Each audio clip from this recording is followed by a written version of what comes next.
take a moment, put down anything that might be in your hands.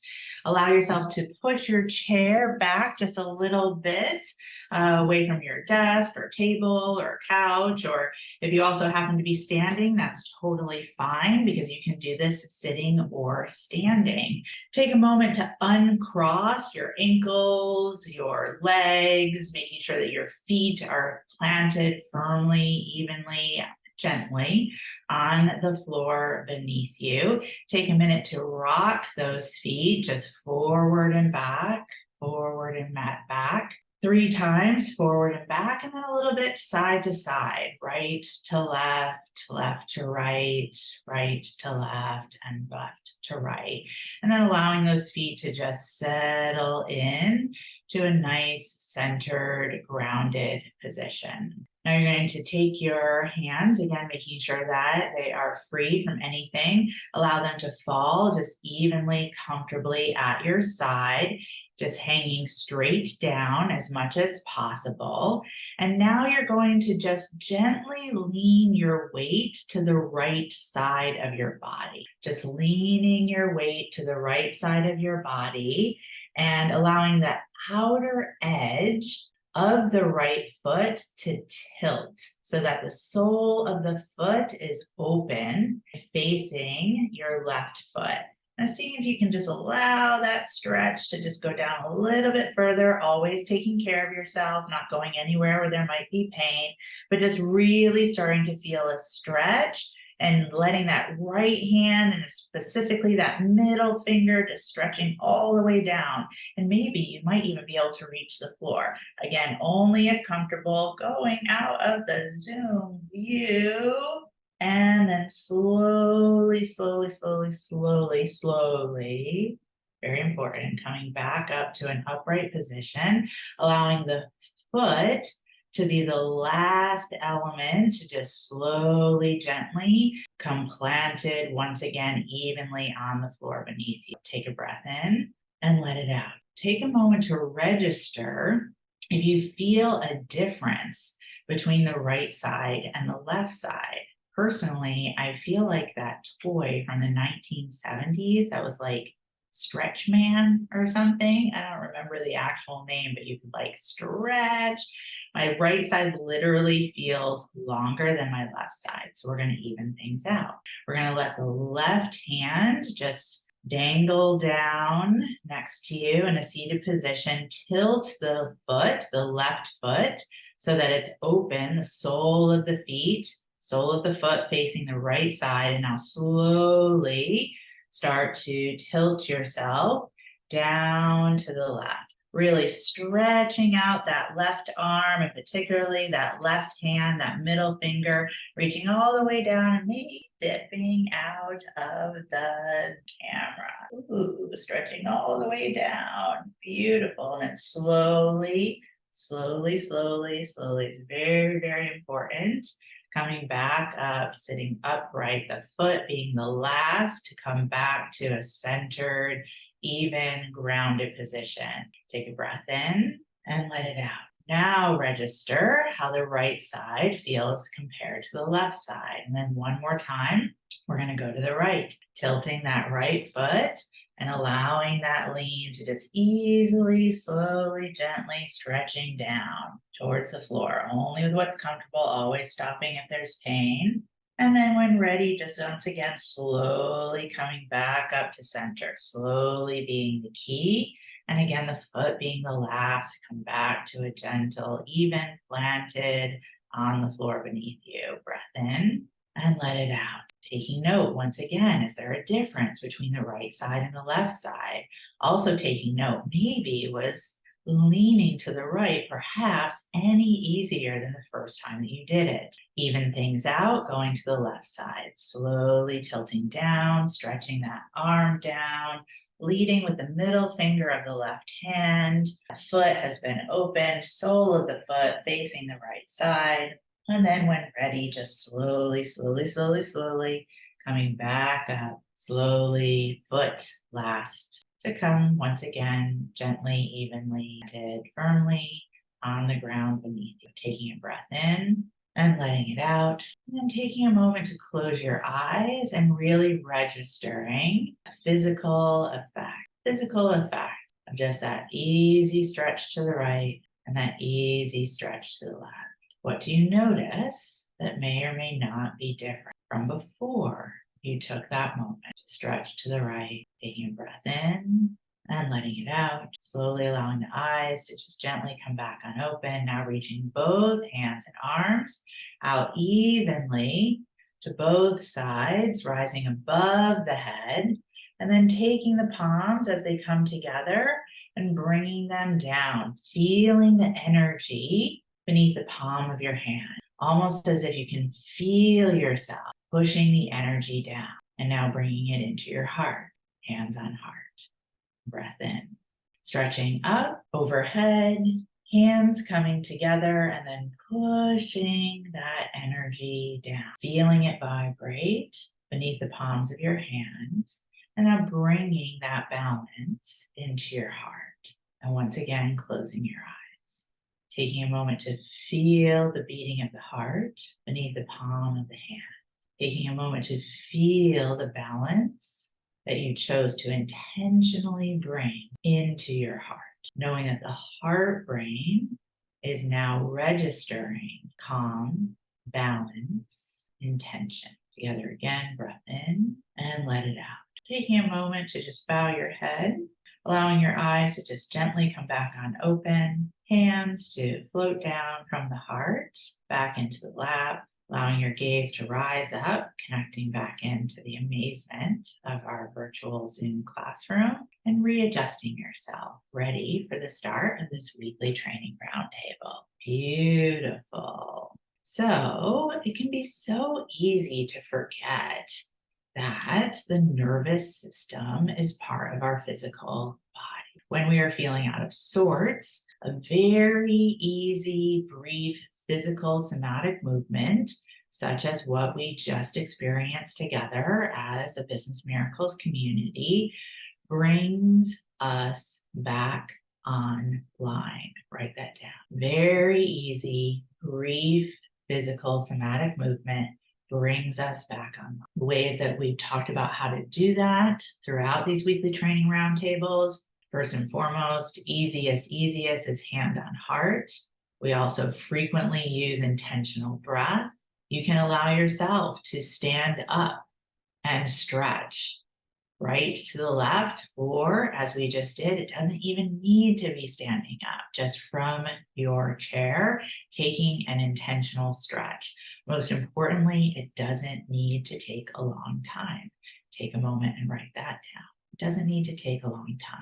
Again, welcome to this week's training roundtable. Our topic for today is hashtag VibeUp Physical. Hashtag VibeUp Physical. I've been hearing from a lot of members about some extreme emotions and challenges over the last 30 days, particularly. For those of us who are currently working with a 4Q intuitive plan, here we are, coming to the end of these 4 months of intentional use of the tension.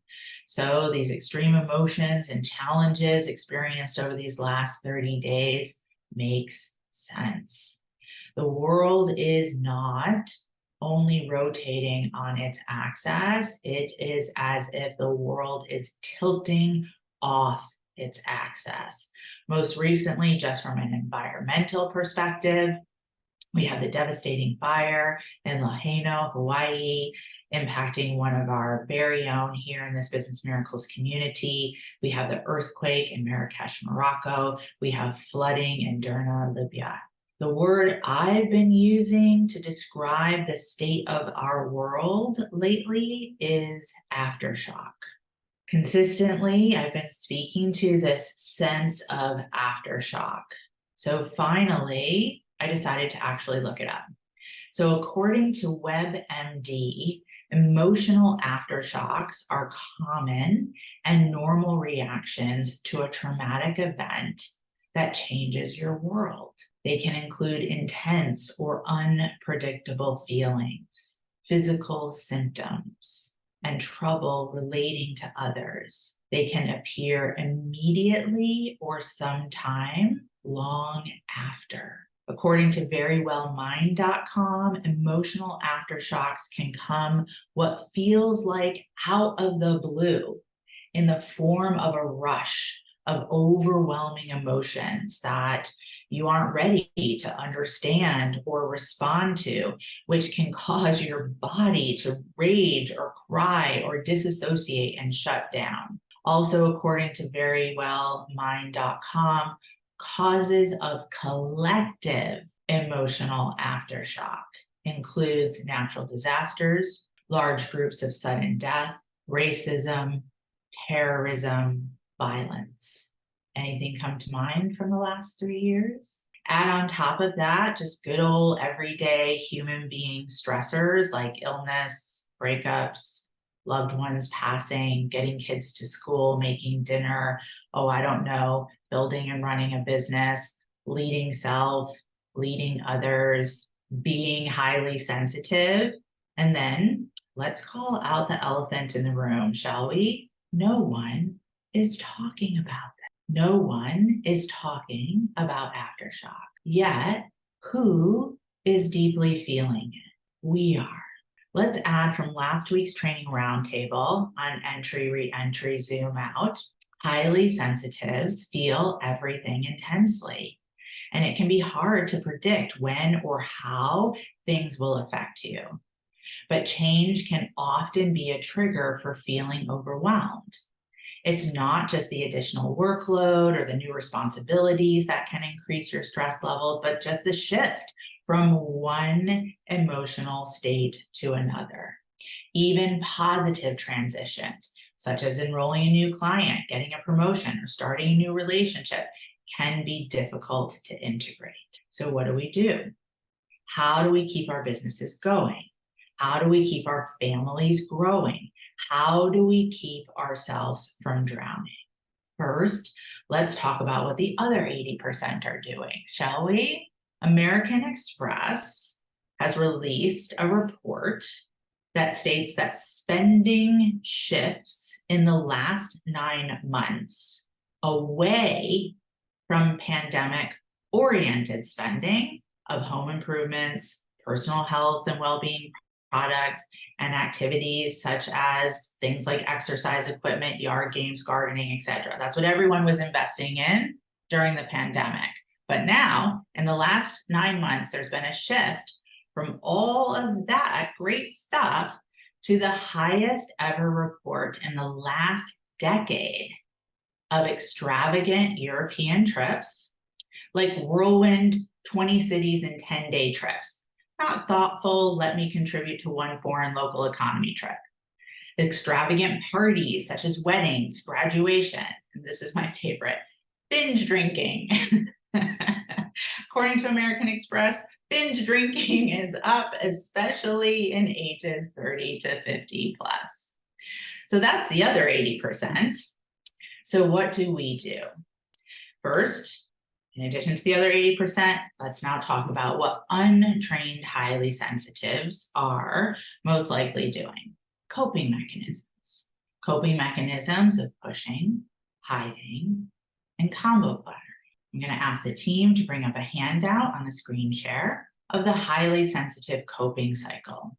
So let's take a look, remembering the coping cycle starts with a trigger, aftershock, throwing us into anxiety, fear, lack of safety, hitting those coping mechanisms, pushing, hiding, combo clattering, getting caught in scullery maid and entitled queen when it comes to finances. From there, moving into beating up on oneself, collapsing into shame, managing, beating up on self, collapsing into shame by soothing, until we crawl our way into recovery and rebound, until the next trigger, when it happens all over again. That's an untrained, highly sensitive.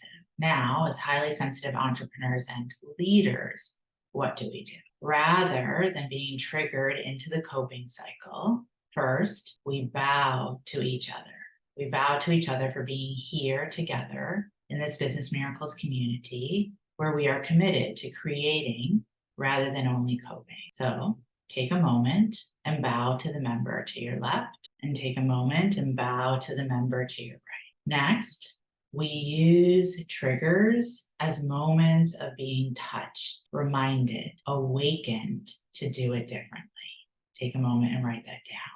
We take triggers as moments of being touched, reminded, awakened to do it differently. This comes directly from therapist Bonnie Bednock and her book, Trauma of the Heart. Thank you, team, for the screen share. Then we use our strengths, such as intuition, to be ahead of the curve. Write that down. We use our strengths, such as intuition, to be ahead of the curve. And we use our highly strength, our ability to be deeply spiritual by nature, to access miracles. Let's write that down. So again, we use our strengths such as intuition to be ahead of the curve and our ability to be deeply spiritual to access miracles. We do that by using tools, business miracles tools, such as the order form to the universe, scripting, and auto writing. And finally, we make intentional use of the tension.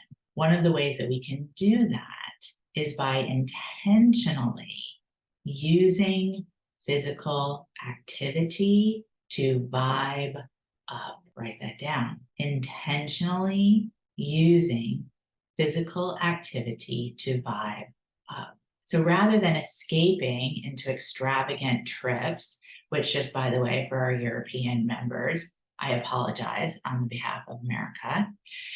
Rather than escaping into extravagant trips or binge drinking or anything else, according to the National Library of Medicine, physical activity can have both short-term and long-term effects on the nervous system. Some of the benefits of exercise for the nervous system include it helps you relax, aka keeps you calm. It keeps the nerves guessing and therefore growing, aka access to inspired ideas. It reduces activation of neurons with cardiovascular regions of the brain, aka healthy heart brain. So as highly sensitive entrepreneurs and leaders, not only do we intentionally prioritize physical health, my mentored recommendation is that you use, or let me say that you business miracleize your physical health. And here's how you do that. Step 1, intentionally identify where physical movement can be built into your day. Ask, how easy can it be? Step 2, intentionally identify an area of worry, stress, concern, and write it down. Step 3, intentionally flip the switch on that area of concern and then write that down. And then step 4, intentionally create a mantra or I am statement from your flip of the switch. And then step 5, intentionally dedicate your physical movement to your flip of the switch. And I'm going to take a moment and I'm going to put those steps into the chat. For those members who attended the acceleration retreat, you already have your I am statement from your flip of the switch as part of our in-person work together. #acceleration. Let me share with you a little bit about what I mean here with these 5 steps. So when I go to the gym or I go swimming, which is one of the things that I like to do, I don't do things like track my physical activity by time or number of reps or even certain lanes that I've swum in the pool. Instead, I track my physical activity through the use of I am statements.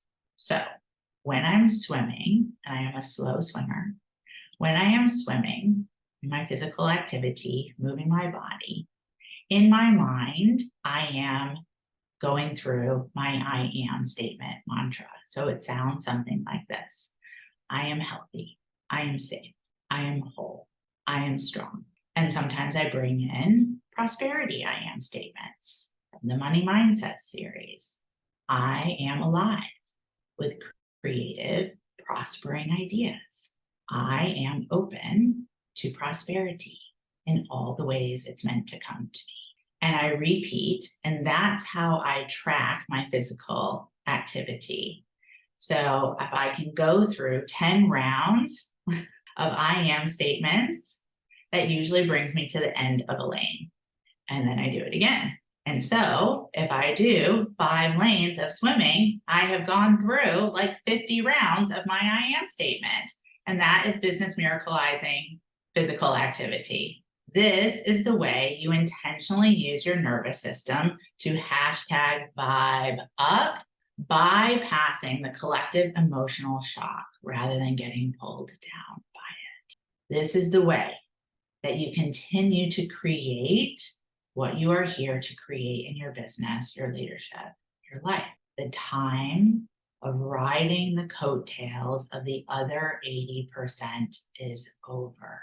The time of waiting until we just get through this is over. The time for each of us as highly sensitive entrepreneurs and leaders to defy gravity and to lead has come.